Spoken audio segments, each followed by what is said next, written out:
Hello again. Welcome back to the AirJobBoss pilot interview question and answer series. I am the AirJobBoss, and today we have another interview question and a probable, likely example answer for you. And the question is, have you ever violated an FAR? Pew! No one wants to admit that they're violating FARs out there, right? This is a lot like the question, have you ever broken SOP? FARs are a little bit more serious. Now, if you've had certificate action and you've had an investigation, it's best to talk about it and openly. Tell them what happened, own up to it, admit you were wrong, tell them what you learned, and tell them what system you put in place to correct that. But that will be a part of what I call my big negative series, where I go over big negatives like suspensions, violations, terminations, check ride failures. So stay tuned, subscribe to the channel, or search my videos to find the big negatives if you've had a big negative. But this is a small violation. These are small things. And everyone violates the FARs. A lot like you're in a car, you're driving too fast inadvertently, you make a lane change without a blinker on. These things happen as a matter of human error.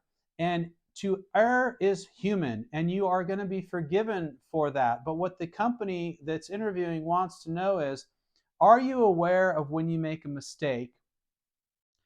Do you have the integrity to own up to it?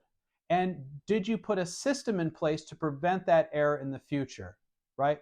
Problem solving, good decision management, and safety feedback. Safety feedback is a really important aspect of the company's safety management system. And your personal safety feedback is always, I put a system in place to prevent this from happening again. So here we go. So this is also this is tell me about a time. So it's like the STAR or SPAR method. Yeah. So scenario or situation, task or problem, action you took, and the result. Yeah, I remember a time I overshot my altitude by about 300 or 400 feet. What happened is I was climbing out of Denver to the west, going to Los Angeles, and we were assigned flight level 370 because we were relatively light. Also, we were our economy code was very high, which gave us a very high speed climb because the company, the way they do it, they kind of make calculations on how fast they want you to fly. So we were climbing up high, we were climbing up fast, and when I got to the front range of the Rockies, we hit a jet stream. And we hit the jet stream at about 355, 360, right close to our level off altitude.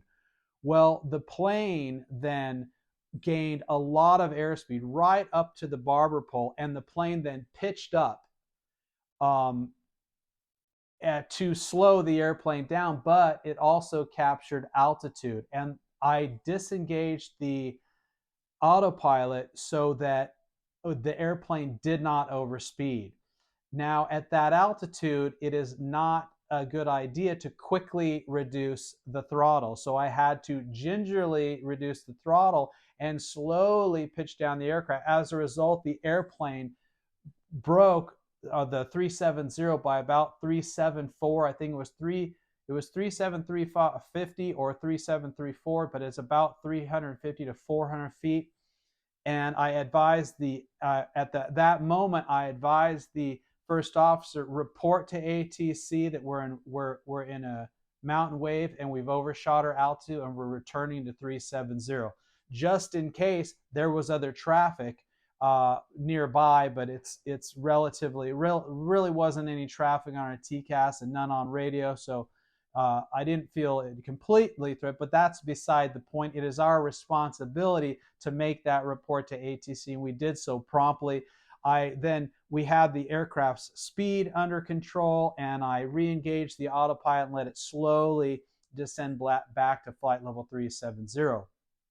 Now, when we finally got to LA, I was contemplating this with the FO. We were talking a lot about it, And there actually is a chart. We found that in our iPad under our weather program, there is a chart that actually has mountain wave and jet stream information, which we hadn't been told about. We really weren't aware of it, but we did a little bit of digging, and we decided that probably in the future, departing out of Denver to the west into the face of possible high winds, that we check this chart each time.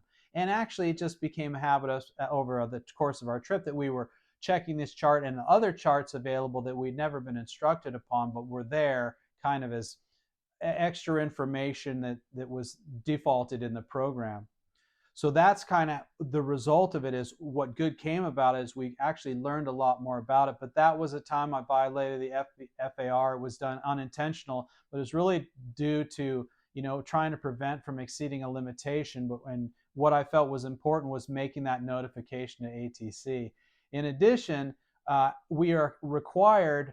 We're required to make a company report, and I made an internal company report about that violation. Also, I filed a NASA report so that the Safety Collection Agency could use that data to make safety of flight available for other crew members and to learn from our mistake. Okay, does that sound like a decent answer? Something small, making good correction, and of course you want to bring in the case that you self-reported, that you reported to the company, you had a discussion with the FO, you made some sort of process in place where you would be less likely to do it in the future, and you filled out a NASA report. That feedback loop, self-disclosure is very important. This speaks to your credibility, your honesty, and your integrity, and lets them understand that you have a bigger responsibility than CYA. You have a responsibility to make the entire airline and aviation field more safe, and by self-disclosing and giving the proper reports, higher levels of safety can be achieved across the board. And that is going to say a lot about you. Even though it's a difficult question, it seems like a difficult question, it can really say a heck of a lot about you. The more dire the question, the more uncomfortable the question, the better chances you have of separating yourself from the other candidates if you properly answer that, because other people may stumble and make you look a lot better. Now, in order to do that, it's important that you have professional preparation, and AirJobBoss provides professional one-on-one preparation. So if you have an interview coming up, do yourself a favor and invest in some way in professional preparation. You can do so with our company, AirJobBoss.com, or some other one, but this career is worth a lot of money, and it's important you get to that major airline as soon as you can. So leave nothing to chance. Thank you so much. Subscribe, like, and share. We'll see you on the next video. I am the AirJobBoss.